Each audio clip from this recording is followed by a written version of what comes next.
Hello my dear student. तो आज की क्लास में हमने पढ़ना है क्वाड्रेटिक इक्वेशन। देखो, क्वाड्रेटिक इक्वेशन की जो बातें हैं वो ऑलरेडी हम लोग linear equation in two variable में पढ़ चुके हैं। तो एक बार फिर से क्विक रिवीजन। तो क्या पढ़ा था उस चैप्टर में?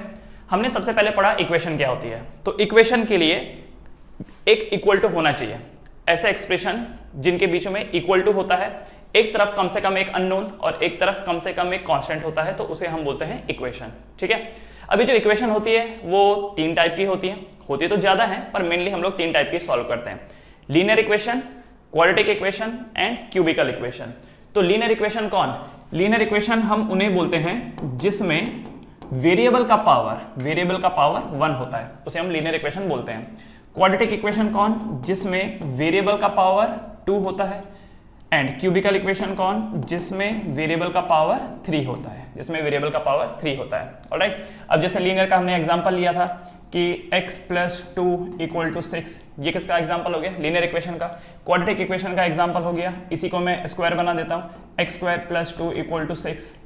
क्यूबिकल इक्वेशन के लिए मैं इसको x³ बना दूंगा, x³ + 2 = 6। ठीक है।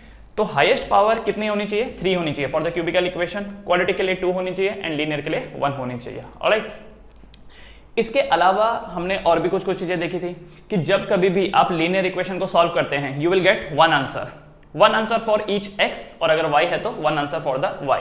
ऑलराइट। अब जैसे देखो यहाँ पर भी x + 2 = 6, तो इसका मतलब यहाँ पर x की वैल्यू कितनी हो जाएगी? 6 - 2 दैट इज 4। तो x की a की वैल्यू मिली। अब यहाँ पर इसको सॉल्व करो, 2 उधर चल जाएगा, 6 - 4 कितना होता है? 2। तो यहाँ पर देखो 6 - 2 कितना होता है? 4। सो x² = 4 आ गया। अगर x² की वैल्यू 4 है तो इसका मतलब x will be equal to √4। और आप जानते हैं कि जब कभी भी रूट सॉल्व होता है तो उसके दो आंसर आते हैं, एक आएगा +2 एंड एक आएगा -2। तो यहाँ पर देखिए क्या आपको दो आंसर मिले?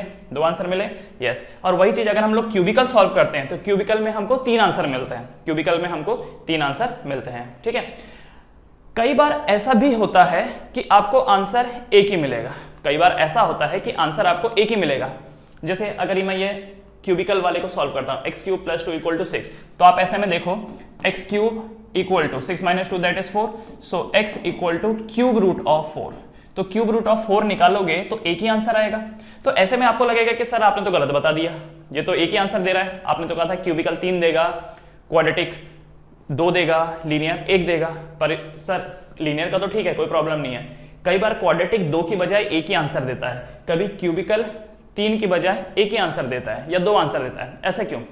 देखो इस एग्जांपल से जरा समझो। मान लो एक एक्सप्रेशन है मेरे पास, x² - 5x + 6 = 0। ठीक है, ये मेरे पास एक एक्सप्रेशन है, इसको सॉल्व करते हैं। खैर अभी तो आपने सॉल्व करना सीखा नहीं है, मैं जस्ट आपको कॉन्सेप्ट बता रहा हूँ। ठीक है, सॉल्व करने की जब बारी आएगी तब मैं बताऊंगा इसको कैसे सॉल्व किया जाएगा।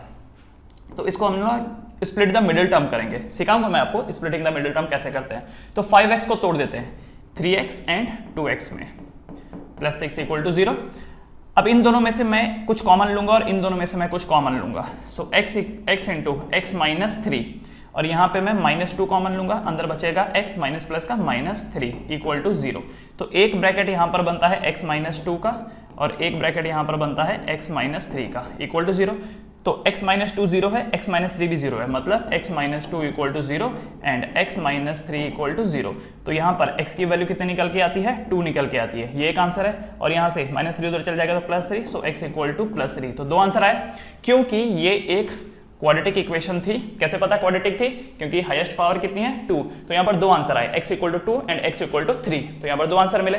लेकिन अगर मैं एक और इक्वेशन आपको दूं, जैसे x² - 4x + 4 = 0, ये एक दूसरी क्वाड्रेटिक इक्वेशन है। तो यहाँ पर अगर मैं स्प्लिटिंग द मिडिल टर्म करूँ, x² - 2x - 2x + 4 = 0, इन दोनों में से मैं कुछ कॉमन लूंगा और इन दोनों में से मैं कुछ कॉमन लूंगा। तो यहाँ से x कॉमन लेके x - 2, यहाँ से -2 कॉमन लेके x माइनस प्लस का -2 = 0। देखो बच्चों, अभी घबराने की जरूरत नहीं कि सर ये आप ये क्या कर रहे हैं। ये क्या कर रहा हूं मैं, ये तो मैं आपको बाद में बताऊंगा। पहले तो मैं ये बताना चाह रहा हूं आपको कि क्वाड्रेटिक इक्वेशन को जब भी सॉल्व करते हैं तो 2 आंसर मिलते हैं। ठीक है, तो यहां पर देखिए ये बन गया x - 2 × x minus two equal to 0। क्या मैं x minus two into x minus two को x माइनस टू का होल स्क्वायर लिख सकता हूँ? x माइनस टू का whole square equal to 0, square उधर चल जाएगा तो क्या हो जाएगा? रूट ऑफ 0 कितना होता है? 0। सो क्या निकल के आया? x minus two equal to 0। So x equal to कितना निकल के आया? 2 निकल के आया। अब आप यहाँ पर बोलोगे सर देखा क्वाड्रेटिक इक्वेशन है, आंसर तो एक ही आया। जी नहीं, आंसर 2 आए हैं। दूसरा आंसर क्यों नहीं दिखाई दे रहा है? क्योंकि वो भी यही बता रहा है कि x की वैल्यू 2 है। दो आंसर तब अलग अलग आपको तभी पता चलते हैं, दो आंसर आपको तभी पता चलते हैं जब ये वैल्यू अलग अलग होती है। जैसे यहाँ पर 2 है, यहाँ पर 3 है, यहाँ पर दोनों ने 2 की वैल्यू बताई है, इसलिए आपको पता नहीं चल रहा है। अब जरा इसको समझो, ये वाला स्टेप मैं मिटा रहा हूँ, ये वाला स्टेप मिटा रहा हूँ, ठीक है, इतना मैंने मिटा दिया। अब जैसे मैंने यहाँ पर किया था x माइनस टू को 0 सब्सिट्यूट किया, x माइनस 3 को 0 सब्सिट्यूट किया तो x इक्वल टू 2 आया, x इक्वल टू 3 आया। यहाँ पर भी तो मैं वही काम कर सकता हूँ, अगले वाले स्टेप की बजाय जो मैंने इससे पहले दिखाया था उसकी बजाय मैं यहाँ पर क्या करता हूँ, इस पहले वाले को x minus two equal to 0 डाल देता हूँ, इस दूसरे वाले को x minus two equal to 0, दोनों को 0 0 डाल देता हूँ। तो ये क्या बताता है? x इक्वल टू 2, और ये भी क्या बताता है? x equal to 2। तो दोनों सेम वैल्यू बता रहे हैं। क्योंकि दोनों सेम वैल्यू बता रहे हैं इसलिए हमें लगता है कि एक ही वैल्यू दे रहा है। जी नहीं, एक वैल्यू नहीं दे रहा है, वो देगा 2 ही, पर क्योंकि वो 2 नंबर सेम है इसलिए हमें पता नहीं चलता। ठीक है, तो अगर आपने पुराना मेथडोलॉजी अपनाया होता तो x की एक ही वैल्यू मिलती है, दैट इज 2। पर गहराई से आप जानते हैं कि क्वाड्रेटिक इक्वेशन के 2 आंसर आते हैं तो पक्का दोनों आंसर 2 2 रहे होंगे, इसीलिए एक ही वैल्यू वो दे रहा है। क्लियर है एवरीवन? बट सही तरीका तो ये है सॉल्व करने का, सही तरीका ये है सॉल्व करने का। ठीक है, समझ में आया? तो इसीलिए मैं ये बोल सकता हूं कि जब कभी मैं लीनियर इक्वेशन को सॉल्व करता हूं, आई विल गेट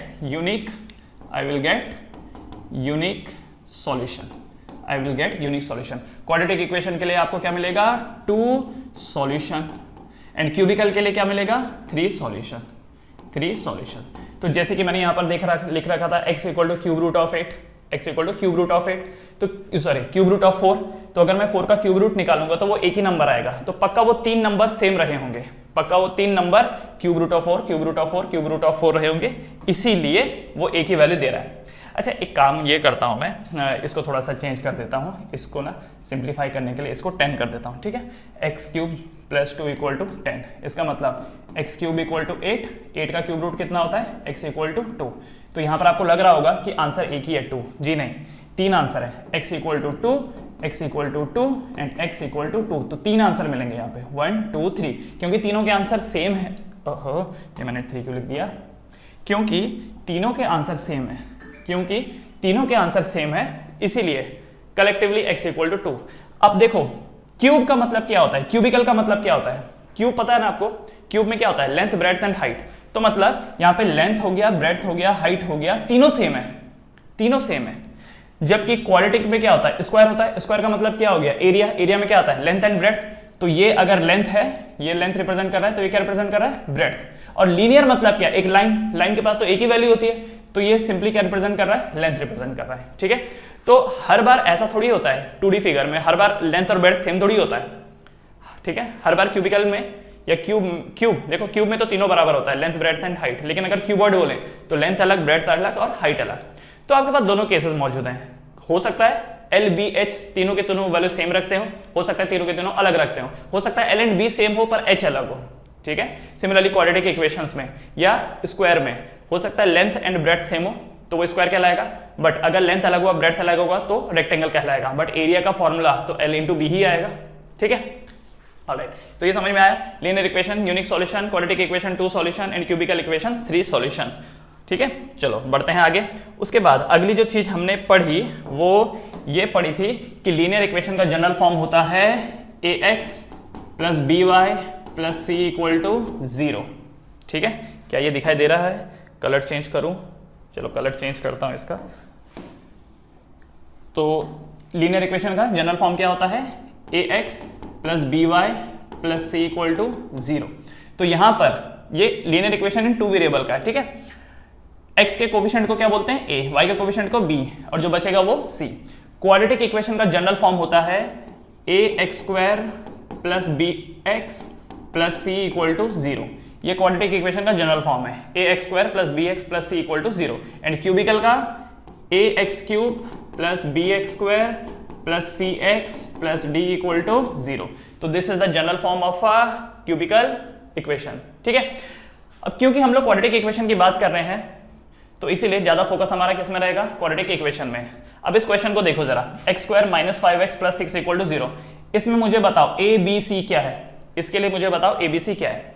तो a क्या होता है, x² का कोफिशिएंट, यहां पर x² के आगे क्या है, कुछ नहीं है, कुछ नहीं का मतलब क्या है 1, तो यहां पर इसके लिए a का वैल्यू कितना है 1, इसके लिए b क्या होता है x का कोफिशिएंट, यहां पर x का कोफिशिएंट क्या है -5, सो b का वैल्यू कितना हो गया यहां पर -5, ठीक है, b का वैल्यू कितना हो गया -5। तीसरा जो बचेगा वो क्या होता है c, तो क्या बचा +6 बचा, तो इसका मतलब c का वैल्यू कितना हो जाएगा +6, ठीक है, +6 को सिंपली आप 6 भी लिख सकते हो। अच्छा इसका देखो, इसमें मुझे बताओ abc क्या है, तो a क्या होता है x² का कोफिशिएंट, यहां पर कुछ नहीं है तो इसका मतलब क्या है 1, कुछ नहीं है तो इसका मतलब क्या है यहां पर 1, तो यहां पर a का वैल्यू कितना है 1। b क्या होता है x का कोफिशिएंट, यहां पर x का कोफिशिएंट क्या है, x के साथ कौन जुड़ा हुआ है -4, सो b का वैल्यू कितना हो गया -4 हो गया, और जो बचेगा वो क्या होता है c, तो क्या बचा c, तो यहां पर c की वैल्यू कितनी है +4, ठीक है बच्चे लोग, समझ में आया, समझ में आया। एक और छोटा सा जैसे क्वेश्चन ले लेते हैं, मान लीजिए 2x - 3/4 x² + 4 = 0, मान लीजिए ये एक लिखा हुआ है, ठीक। अच्छा अब यहां पर अगर आप नोटिस करो, हो ये क्यों नहीं लिख रहा भाई, ये क्वाड्रेटिक इक्वेशन है, कैसे पता, हाईएस्ट पावर क्या है वेरिएबल की 2 है, तो इसलिए क्या ये क्वाड्रेटिक इक्वेशन है, ठीक है। यहां पर पूछा गया ABC निकालो, तो a क्या होता है x² के कोफिशिएंट को बोलते हैं, तो यहां पर x² यहां पर है, इसका कोफिशिएंट क्या होगा -3/4, तो a का वैल्यू कितना है -3/4। b क्या होता है x का कोफिशिएंट, x का कोफिशिएंट यहां पर क्या है 2, सो b का वैल्यू कितना है 2, और जो बचेगा वो क्या होता है c, तो बचा क्या +4, तो c की वैल्यू कितनी हो गई +4 हो गई, ठीक है।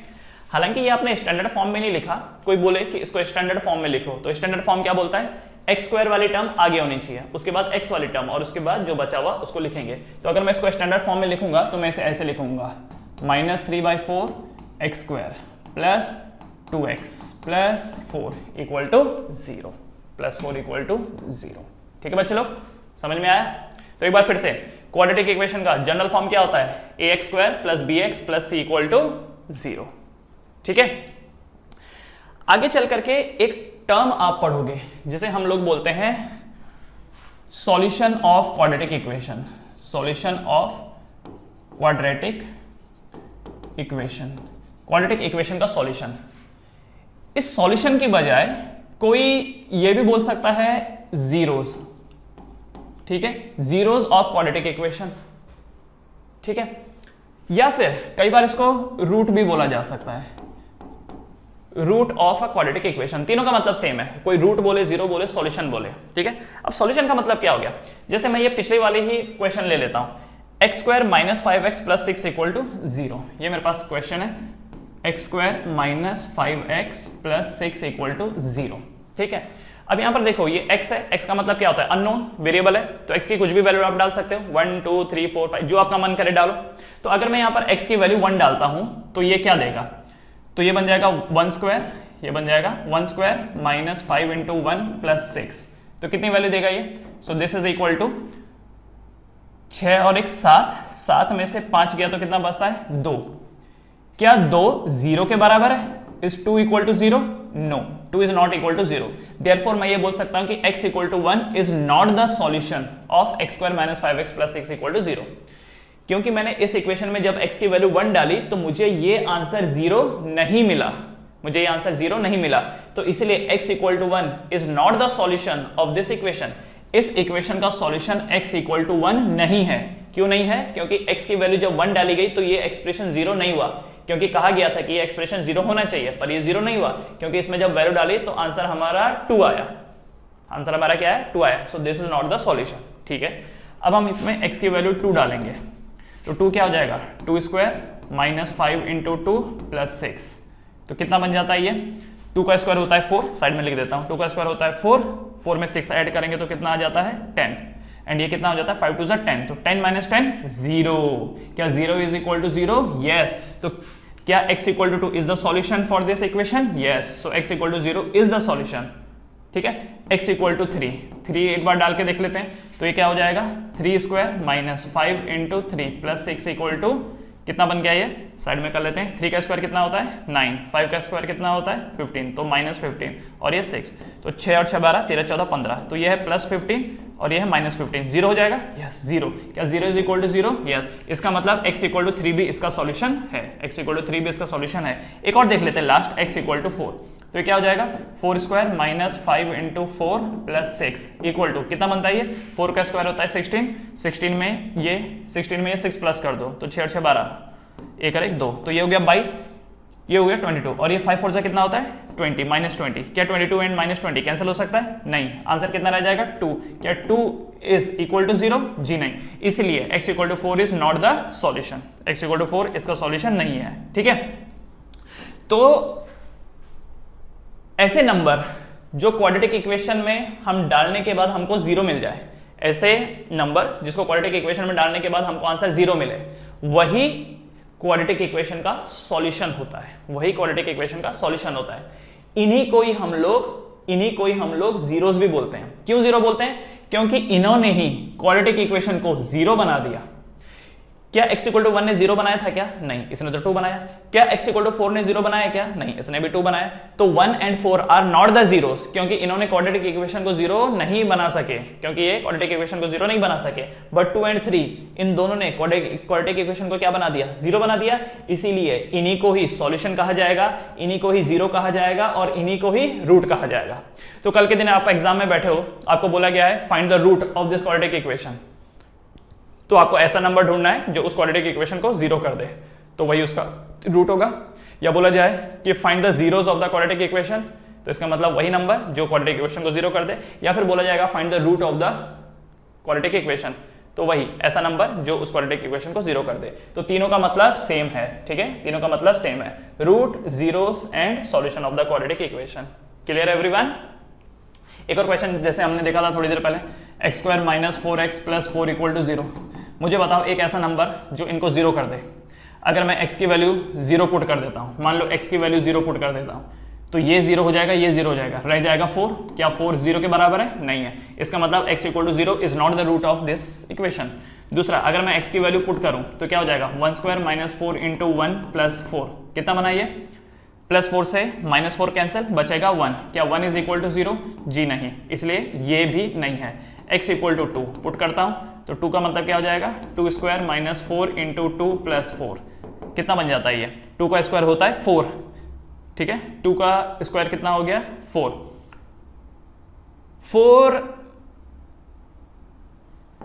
माइनस 4 प्लस 4 कितना हो जाता है 8, एंड 4 2 8, तो 8 में से 8 गया 0। क्या ये 0 हुआ, यस। क्या 0 इज इक्वल टू 0, यस। तो इसका मतलब x equal to 2 is the root, x equal to 2 जो है वो इसका रूट है, ठीक है बच्चों, समझ में आया। ऑलराइट, सो जो 0 बना दे वही 0 कहलाता है, वही सॉल्यूशन कहलाता है और वही रूट कहलाता है, ठीक है, वही रूट कहलाता है। नाउ इसके बाद ये जो रूट निकालना होता है, ये जो सॉल्यूशन निकालना होता है, ये जो जीरोस निकालना होता है, इसके 3 मेथड है आपके पास, ठीक है। मेथड्स टू फाइंड जीरोस, या फिर रूट, या फिर सॉल्यूशन, ठीक है। Method to find zeros, root, solution of quadratic equation, quadratic equation का जीरोस निकालने के क्या क्या तरीके हैं, तो 3 तरीके हैं मेजरली। पहला तरीका है हमारे पास, first method is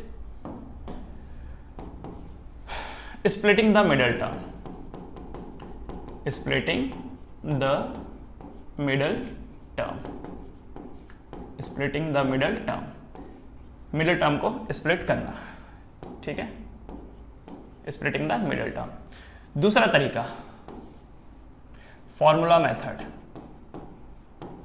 formula method मतलब क्या, फॉर्मूला मेथड का मतलब आगे चल करके एक फॉर्मूला पढ़ोगे आप लोग, जो कि है x equal to minus B plus minus under root B square minus 4ac upon 2a, यह फॉर्मूला मेथड, ठीक है। फिर तीसरा method completing the square, completing the square, ये अगला मेथड है completing the square. I think ये तीसरा वाला निकाल दिया गया है आपके सिलेबस से, पहले तो होता था, तीनों मेथड होता था, अब आई थिंक 2 ही मेथड है, 1 और 2। क्या है कि काफ़ी टाइम से मैंने 10th को पढ़ाया नहीं है, तो आई डोंट नो कि ये है कि नहीं है, देखेंगे एक्सरसाइज करते वक्त, अगर मिला तो ठीक है, नहीं तो जहाँ तक मुझे लग रहा है मोस्ट प्रोबेबली हटा दिया गया है। Okay, so these are the method to find the zeros, root and solution of the quadratic equation. ठीक है बच्चे लोग, ओके। तो भाई क्या क्या पढ़ा, एक बार क्विक रिवीजन, और चाहो तो वीडियो पॉज करके इसे लिख सकते हो, और लिखना ही चाहिए। जब कभी भी वेरिएबल का पावर 1 होता है तो लीनियर इक्वेशन होती है, उसका एक ही सॉल्यूशन निकलता है, क्योंकि उसके पास एक ही वेरिएबल होता है। ठीक है, एक वेरिएबल इन द सेंस मतलब कि सिर्फ लेंथ ही है उसके पास। ठीक है, लाइन है ना, तो लाइन के पास क्या होता है, सिर्फ लेंथ ही होती है, तो इसलिए एक ही आंसर मिलता है। क्वाड्रेटिक इक्वेशन मतलब जिसमें वेरिएबल का पावर 2 होगा, तो यहाँ पर देखो वेरिएबल का पावर 2 है। अच्छा, यहाँ पर एक सवाल ये आ सकता है कि सर यहाँ पर x स्क्वायर तो है, बट ये x वाली टर्म क्यों नहीं है। ये देखो सर, ये x स्क्वायर वाली टर्म तो है यहाँ पर यहाँ पर ये bx वाली टर्म क्यों नहीं है।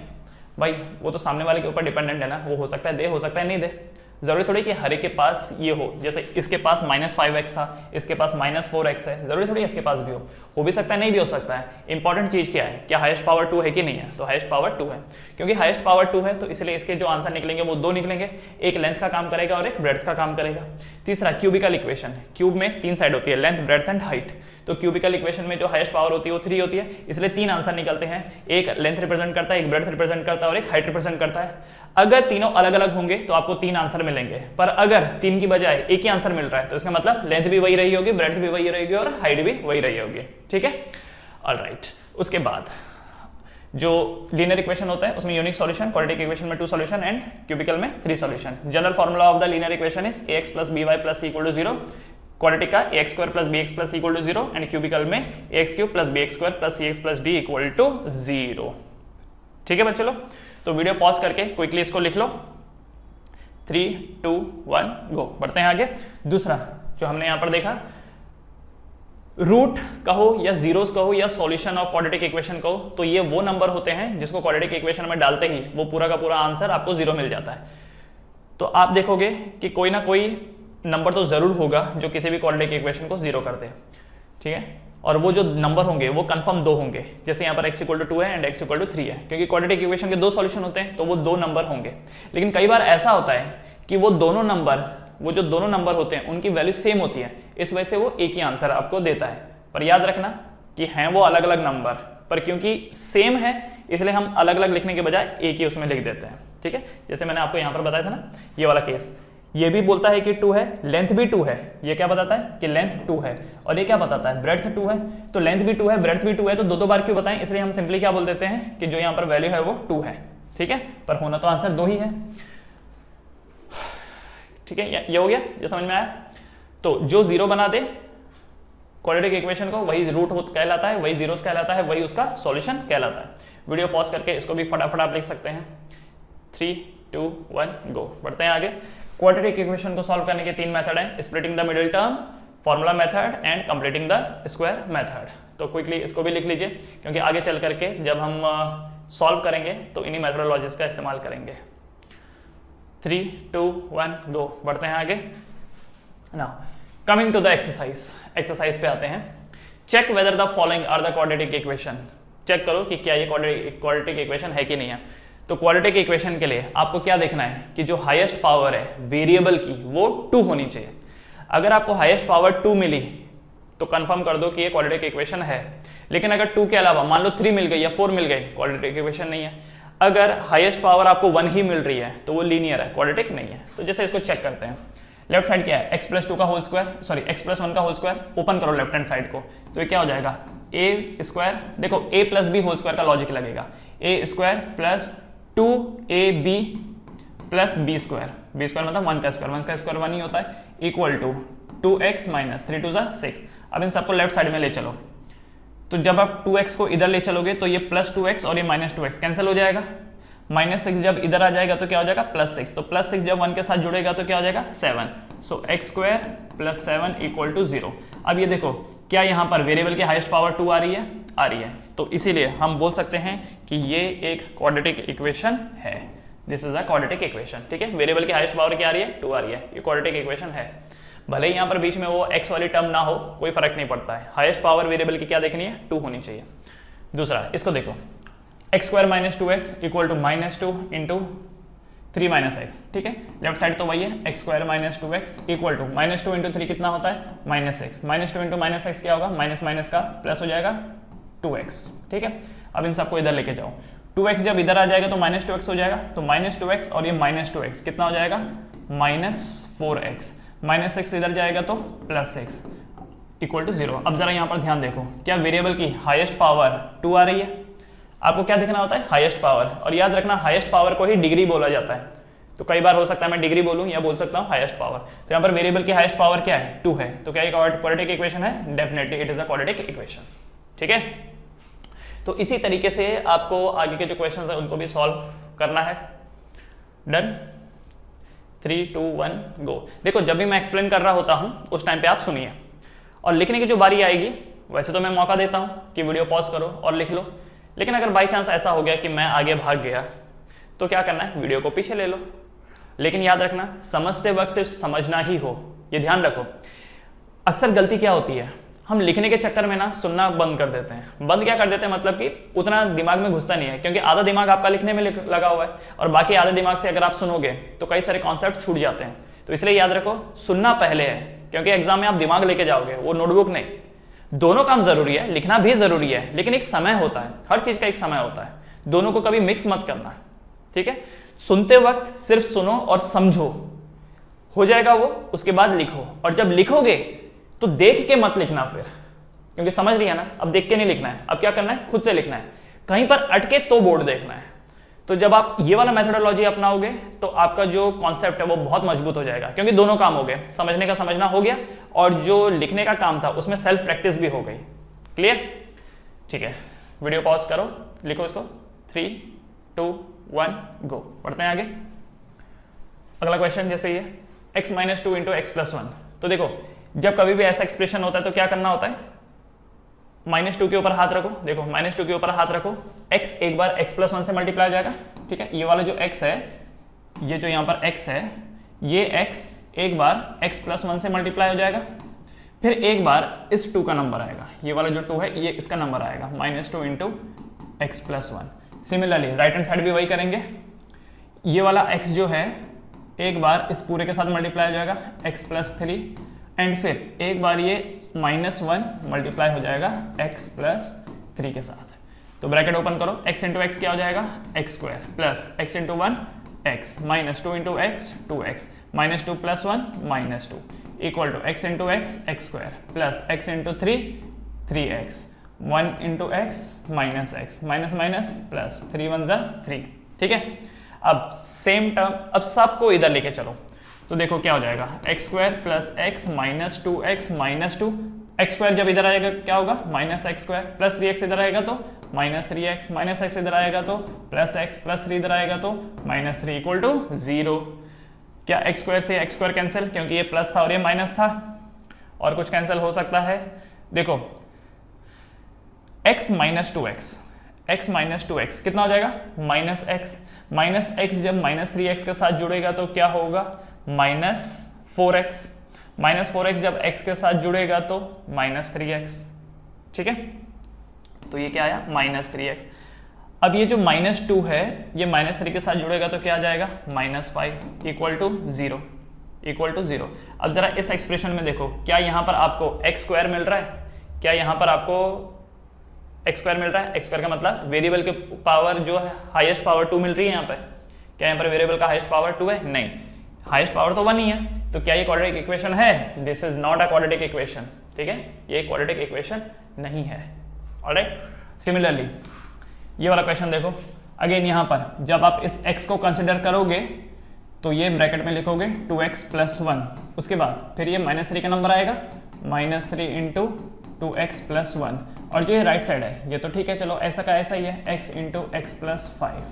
अब इसको ओपन करो, 2x इंटू x क्या हो जाएगा, 2x² plus x into 1 x, -3 2 = 6x minus minus minus plus minus 3 1 जा 3 x into x x square plus 5x। ठीक, अब देखो सबको इधर लेके आ जाओ, 2x square plus x minus 6x minus 3 minus x square minus 5x equal to 0।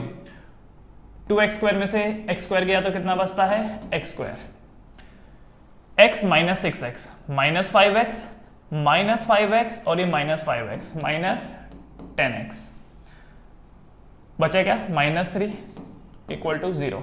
क्या यहां पर आपको वेरिएबल का हाईएस्ट पावर 2 दिखाई दे रहा है? दिखाई दे रहा है। इसका मतलब क्वाड्रेटिक इक्वेशन है। This is a quadratic equation. ठीक है, समझ में आया? अच्छा, बाय द वे हमें हर बार चेक करके ही आगे बढ़ना है, तो एक बार आंसर चेक कर लेते हैं। Let's check the answer. First वाला क्या है? फर्स्ट वाला इज अ क्वाड्रेटिक इक्वेशन। ये जो है हमारा वाला फर्स्ट वाला क्वाड्रेटिक इक्वेशन है। सेकंड वाला क्वाड्रेटिक इक्वेशन है। थर्ड वाला नहीं है।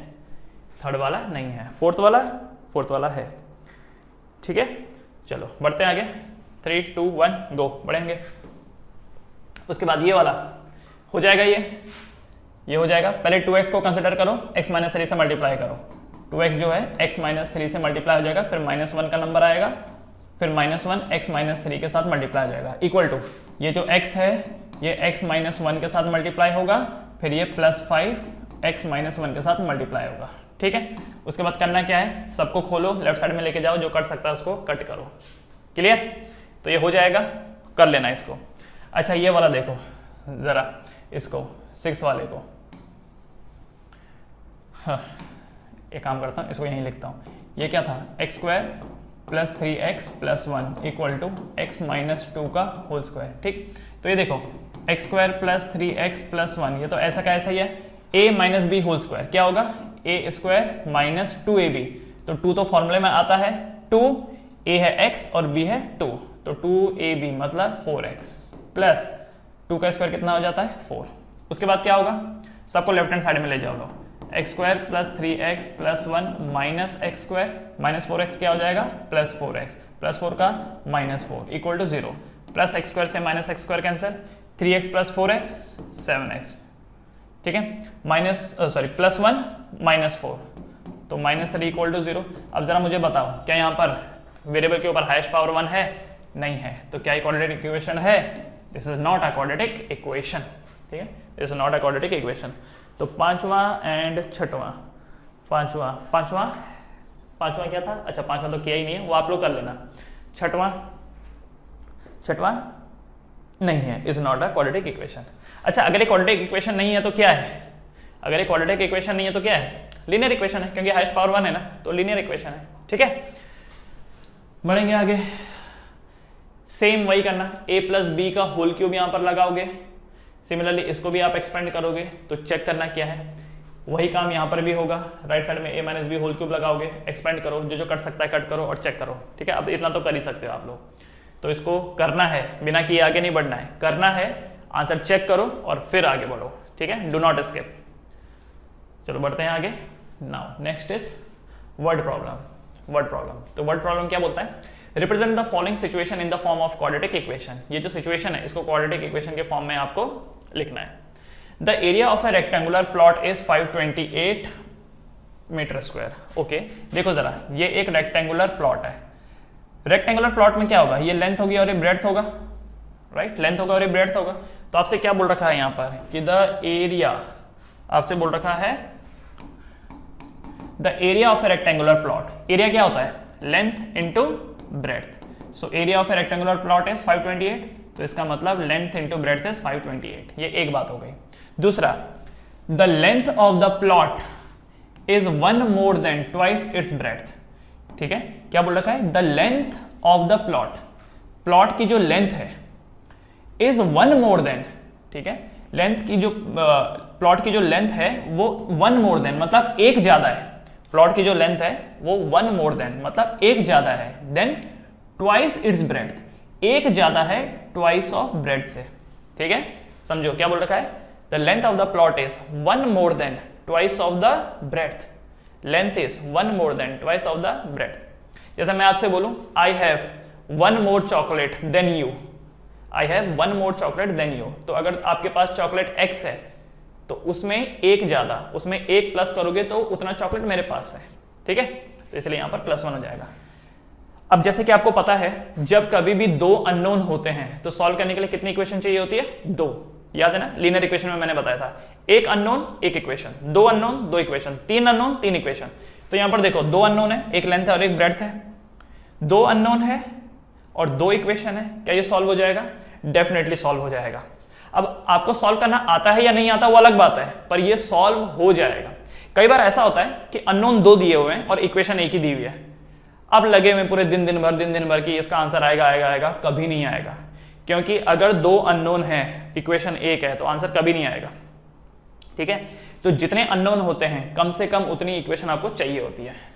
खैर, आपको यहां पर बोल रखा है फॉर्मुलेट द इक्वेशन, तो मैं ये क्या करता हूं, ये जो L की वैल्यू है ना 2b+1 उसको मैं यहां पे डाल देता हूं, ठीक है। ये जो L की वैल्यू है वो यहां पर आ जाएगी, तो इस L की जगह मैं क्या लिखूंगा? 2b+1, तो ये बन जाएगा देखो 2b+1, ये L की जगह पर आ गया 2b+1 और इस साइड में b तो है ही, इक्वल टू 528। तो b इंटू 2b क्या हो जाएगा?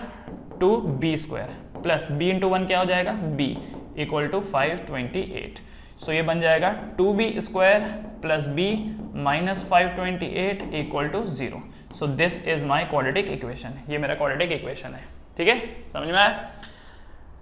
कई बार लोग क्या करते हैं, जैसे L को बोलेंगे x है, b को बोलेंगे y है, तो क्या हो जाता था? x इंटू y और ये हो जाता था x into 2y+1।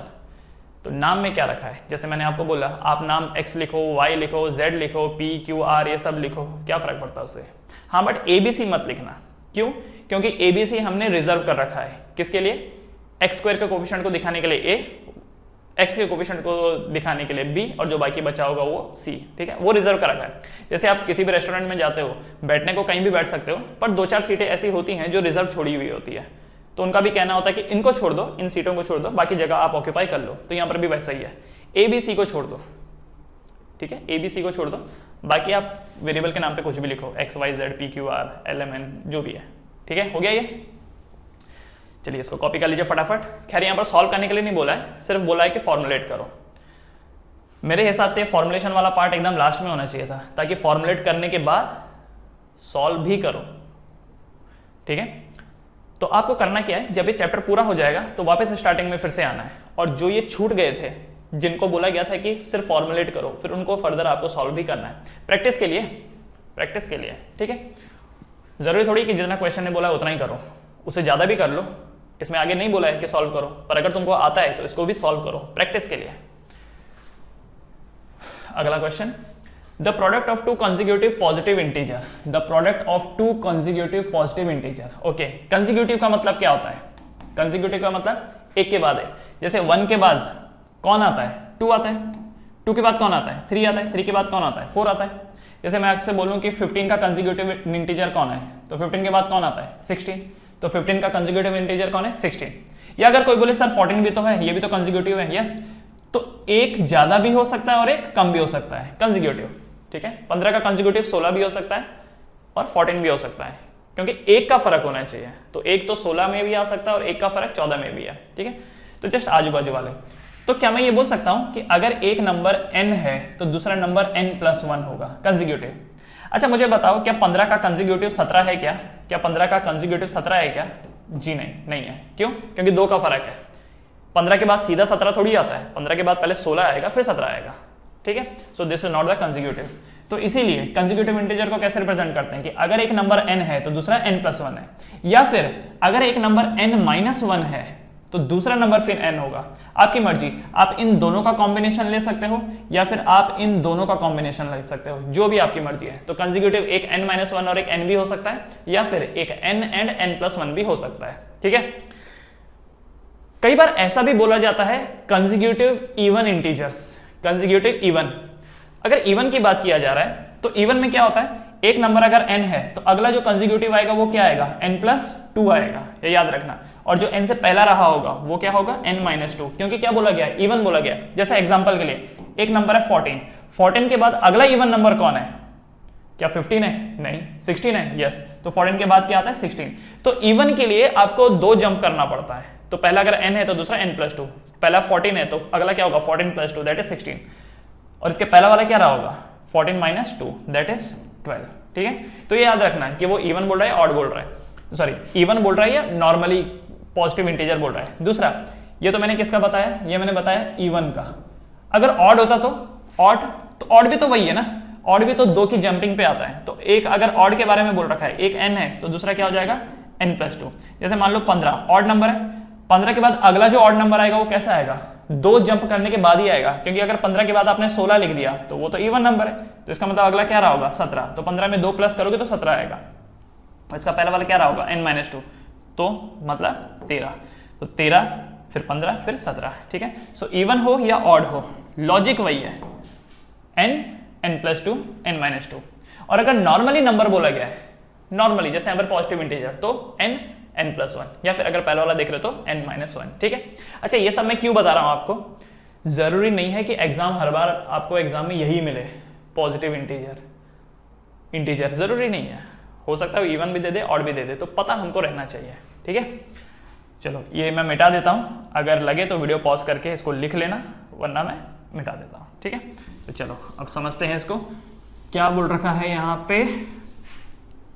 The product of 2 consecutive positive integer, तो एक है n एंड दूसरा कौन है? n+1। तो इनका जो प्रोडक्ट है वो कितना है? 306। We need to find the integer. Integer क्या रहा होगा? ठीक है, सो देखो n इंटू n क्या हो जाएगा? n²। n इंटू 1 क्या हो जाएगा? n² plus n equal to 306। तो क्वाड्रेटिक इक्वेशन क्या बन गई? n² plus n minus 306 equal to 0। 306 equal to 0, तो ये बना। We need to find the integer. अच्छा, इन्होंने बोला है कि फाइंड करो, तो देखो अगर क्वाड्रेटिक इक्वेशन फॉर्म करने के लिए बोला होगा तो ये बन गया, ये बन गया, लेकिन इन्होंने बोला है कि वो जो नंबर है उसको फाइंड करो। तो एक काम करते हैं, वैसे तो अभी आपने सीखा नहीं है कि कैसे सॉल्व करते हैं, तो चलो मैं आपको आइडिया बता देता हूँ छोटा मोटा, अगर समझ में आया तो ठीक है, नहीं आएगा तो जब हम आगे सॉल्व करेंगे तब देख लेना। इसको पहले प्राइम फैक्टराइजेशन करते हैं, उसके बाद एक सेकेंड 153। अच्छा 153 कोई है? 153 ये तो बड़ा अजीब नंबर आ गया। 300 कितना बोल गया? 306 बोल रखा है ना। तो उसके बाद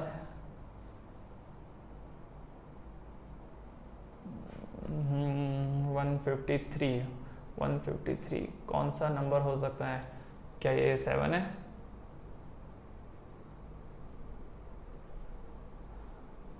सेवन से जा सकता है 153?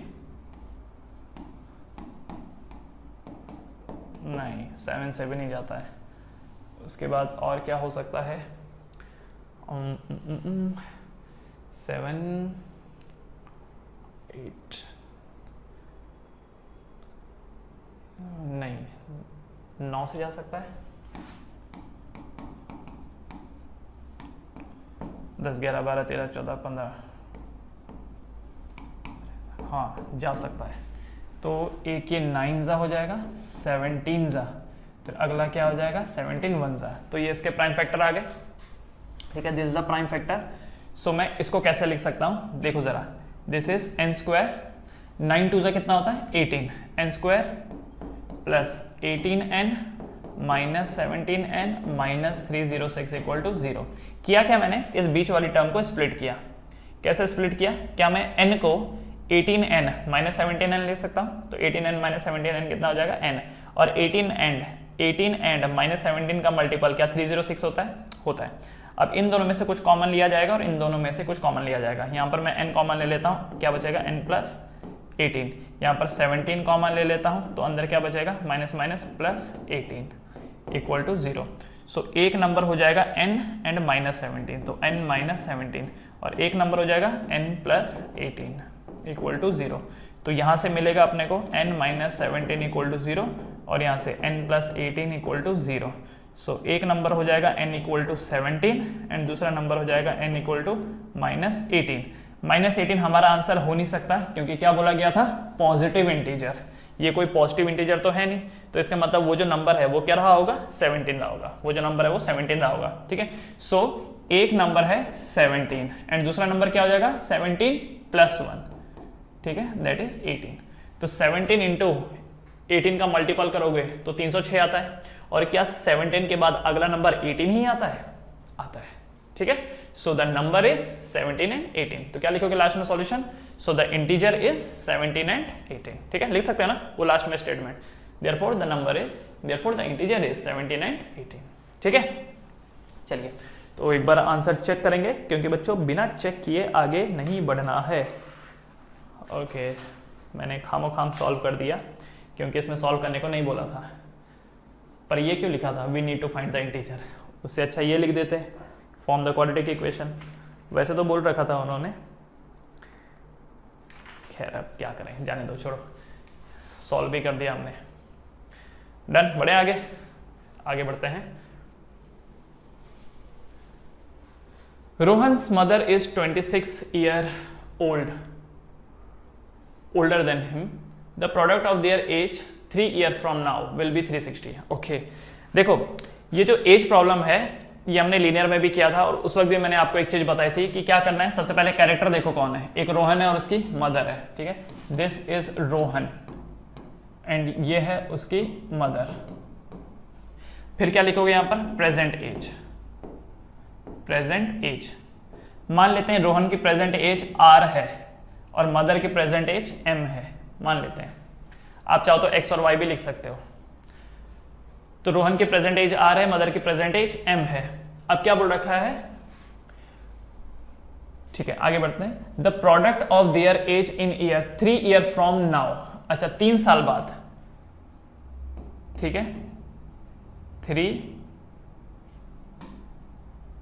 या आफ्टर 3 ईयर, देखो आफ्टर 3 ईयर, 3 साल बाद क्या होगा, रोहन की एज क्या हो जाएगी, r+3, मदर की एज क्या हो जाएगी, m+3, ठीक है। अभी रिलेशन क्या है इन दोनों के बीच में हम उसकी बात नहीं कर रहे हैं, हम जस्ट ये बोल रहे हैं कि अभी रोहन की एज r और मदर की एज m है। 3 साल बाद क्या होगा, रोहन की एज r+3 और मदर की एज m+3, ठीक है।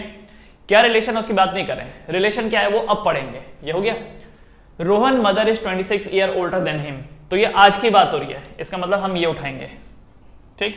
तो देखिए क्या है, Rohan mother is 26 year older than him, इसका मतलब ये जो मदर हैं ये 26 ईयर बड़ी हैं रोहन से, तो r+26, mother is equals to r Rohan +26, ठीक है।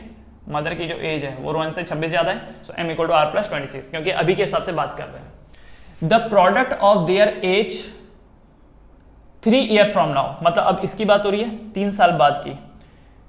The product of their age 3 year from now will be 360, मतलब कि r+3, मतलब r+3 इंटू m+3 कितना हो जाएगा, 360, कितना हो जाएगा 360, क्योंकि क्या बोल रखा है, product of their age 3 year from now, अभी से 3 साल बाद, मतलब हमको ये लेना होगा अभी से 3 साल बाद रोहन की एज क्या होगी, r+3, मदर की एज क्या होगी, m+3।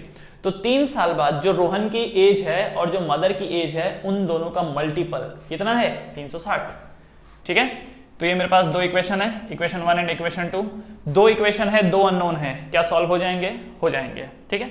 अब क्या बोल रखा है, क्वाड्रेटिक इक्वेशन फॉर्म करो। We would like to find Rohan present age, हाँ फिर से वही क्वेश्चन दे दिया। नहीं, वही क्वेश्चन का मतलब है कि जैसे पिछली बार क्या किया था, उन्होंने बोला था कि क्वाड्रेटिक इक्वेशन फॉर्म करो, लेकिन लिखा था कि we need to find the number. अब यहाँ भी ऐसा ना हो कि हमने सॉल्व कर दिया और ये बोल रहे हैं कि नहीं सिर्फ फॉर्म करना था, आता है तो कर देना। तो अब हम यहाँ पर क्या करेंगे, ये जो m की वैल्यू है उसको यहाँ डाल देंगे, तो क्या बन गया ये r+3 इंटू m की जगह पर क्या आ जाएगा, r+26, r+26 +3 इक्वल टू 360। तो देखो ये क्या बन गया, r+3 into r+29 equal to 360। अब यहाँ से ये जो r है ये r+29 +3 into r+29 equal to 360। r into r क्या हो जाएगा, r² plus 29r plus 3r plus 29 3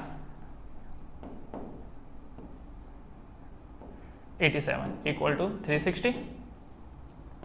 तो ये बना आर स्क्वायर प्लस 29 30 31 32 32r 360 इधर आ जाएगा, तो 360 में से 87 जाएगा तो कितना हो जाएगा 7 8 9 10 8 9 10 11 12 13 14 15 27 एक सेकेंड, ये क्या लिख दिया मैंने 3, ठीक है 273। तो ये हो जाएगा minus 273 is equal to 0। So this is your quadratic equation. ये आपकी क्वाड्रेटिक इक्वेशन है, r square plus 32r minus 273 equal to 0। एक बार इसको चेक कर लेंगे और ये भी चेक कर लेंगे आंसर निकालना है क्या नहीं निकालना है, नहीं आंसर नहीं निकालना है। एक्स स्क्वायर प्लस अच्छा ओके, हमने तो r के टर्म्स में लिया ना, आप चाहो तो देखो इसको x और y के टर्म्स में लिख सकते हो, इसको x ले लो इसको y ले लो, ठीक है। तो क्या है ये x square plus 32x minus 273 equal to 0, ठीक है बच्चे लोग। चाहो तो इसको x ले सकते हो पर लिखना पड़ेगा, मतलब वो तो यहाँ पर भी लिखना है, let the Rohan age be x, let the mother age be y, ऐसा, ठीक है। चलो हो गया, कॉपी कर लीजिए। 3 2 1 गो, बढ़ते हैं आगे नेक्स्ट क्वेश्चन पे। अ train travel a distance of 480 kilometre at a uniform speed, okay. If the speed had been 8 kilometer less, it would have taken 3 hours more. देखो ये एक डिस्टेंस है, ये A से लेकर के B तक एक सर्टेन डिस्टेंस को ट्रेवल कर रही है गाड़ी। कितना है डिस्टेंस, कितना है 480 किलोमीटर है, डिस्टेंस है 480 किलोमीटर, ठीक है। आपको एक चीज पता है ना, डिस्टेंस जो है वो स्पीड इंटू टाइम भी होता है, स्पीड इंटू टाइम। चलो मैं s ना लेकर के उसको v इंटू टी लिख देता हूं। रीजन क्या है, s कई बार 5 जैसा दिखाई देता है, s कई बार 5 जैसा दिखाई देता है। तो देखो डिस्टेंस 480 किलोमीटर है और डिस्टेंस वेलोसिटी इंटू टाइम भी होता है, तो क्या मैं ऐसा बोल सकता हूं कि velocity into time is equal to 480, बोल सकता हूं ना, क्योंकि डिस्टेंस 480 है और distance is also velocity into time. तो क्या मैं बोल सकता हूं कि वेलोसिटी इंटू टाइम ही 480 है, d को d से कंपेयर करो तो v इंटू टी 480 से कंपेयर हो जाएगा, ठीक। This is my equation number 1। दूसरा क्या बोल रखा है, if the speed had been 8 kilometre less, अगर स्पीड 8 किलोमीटर कम होती, जरा ध्यान से समझिए, अगर स्पीड 8 किलोमीटर कम होती तो पहले की स्पीड क्या थी v, अब नई स्पीड क्या होगी v माइनस 8, कम कर दी ना, पहले की स्पीड अगर v थी तो अब की स्पीड क्या हो जाएगी v minus 8। If the speed had been 8 kilometre less then it would have taken 3 hours more. तो अगर वेलोसिटी को 8 कम कर दोगे तो टाइम 3 घंटा बढ़ जाएगा, सो ये बन जाएगा t प्लस 3, क्योंकि टाइम बढ़ गया ना, t प्लस 3।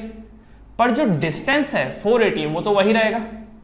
भाई तुम अगर अपनी गाड़ी की स्पीड को बढ़ाओगे या घटाओगे, समय ज्यादा लोगे या कम लोगे, डिस्टेंस तो वही रहने वाला है, डिस्टेंस थोड़ी ना तुम्हारे हिसाब से चेंज होगा, ठीक है।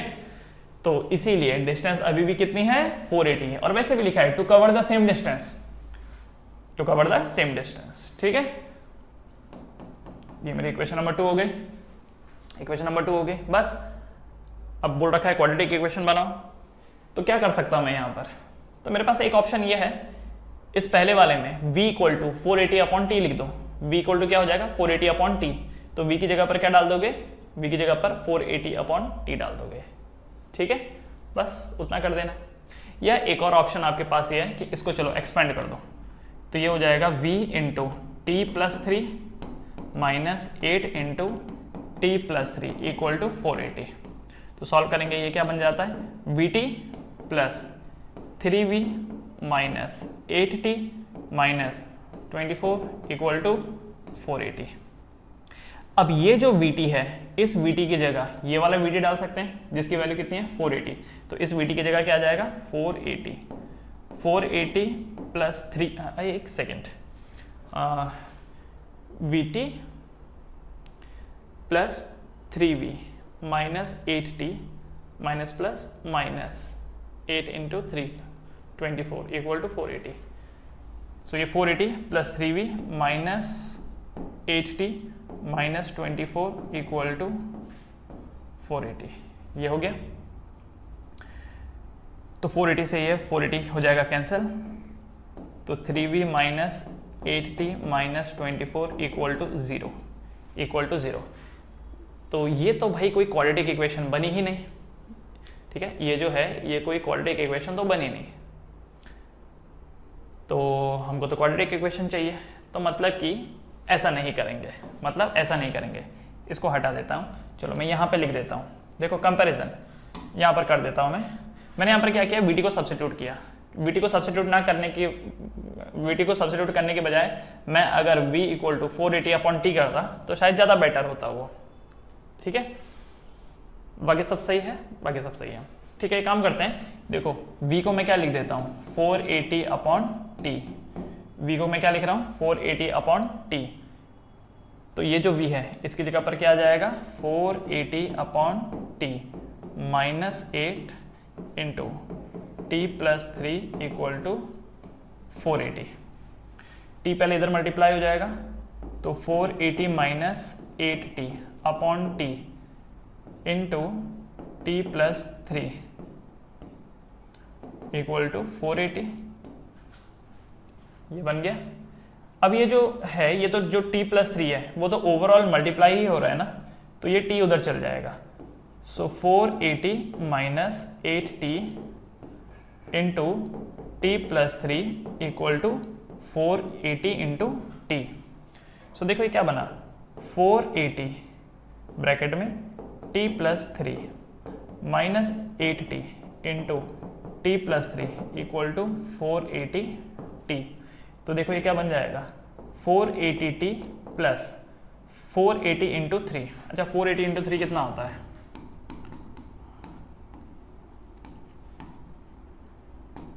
वन 440। तो ये बन गया 1440 minus 8t² minus 24t equal to 480t। 480t से ये 480t हो गया कैंसिल। अच्छा जो आया उसको मैं यहाँ लिख देता हूँ, ठीक है, यहाँ पे जगह कम पड़ रहा है।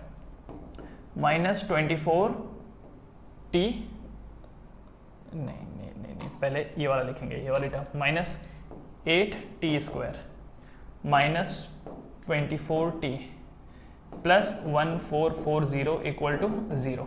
आप चाहो तो क्या कर सकते हो, माइनस को कॉमन लेके उस तरफ लेके चले जाओ। तो माइनस जैसे कॉमन लोगे तो क्या बन जाएगा 8 into t² plus 24t plus 1440 equal to 0, ठीक है।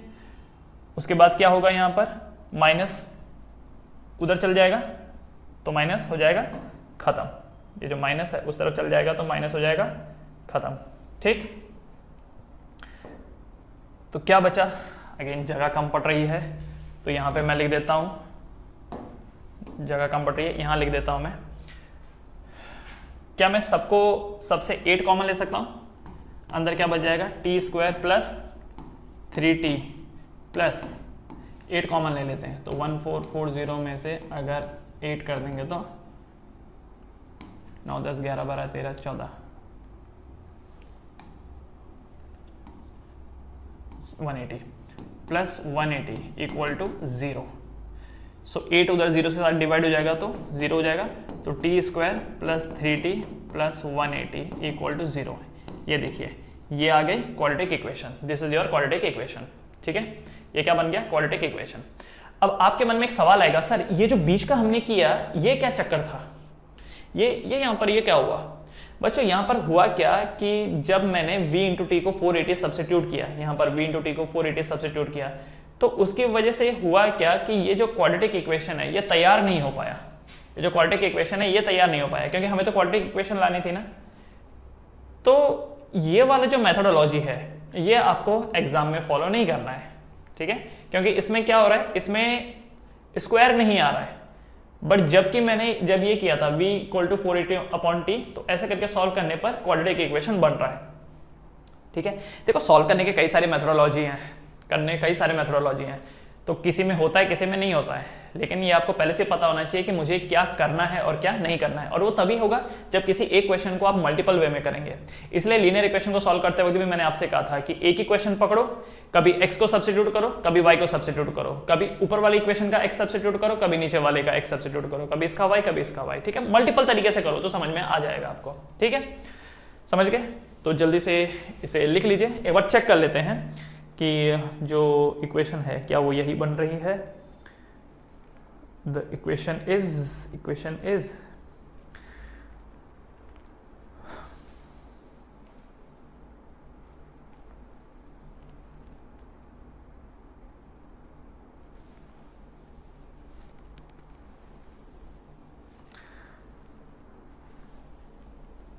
मेरा टाइम के टर्म्स में है, क्योंकि मैंने वेलोसिटी को सब्स्टिट्यूट किया तो टाइम के टर्म्स में आया है। अगर आप टाइम के टर्म्स में सब्स्टिट्यूट करते हैं, let's say t equal to 480/v करते हैं, तब कुछ और आता, पर आता ही है, ठीक है। चलो समझ गए।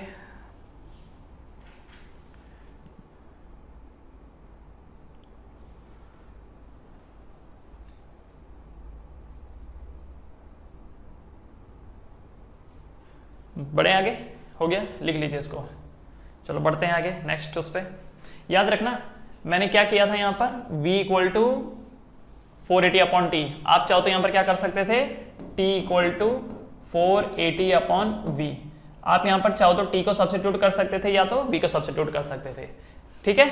ये वाला मेथड फॉलो मत करना, क्योंकि ये क्वाड्रेटिक इक्वेशन नहीं बन रहा है, इसमें क्वाड्रेटिक इक्वेशन नहीं बन रहा है, इसमें बन रहा है, ठीक। चलो बढ़ते हैं आगे। Next is exercise 4.2।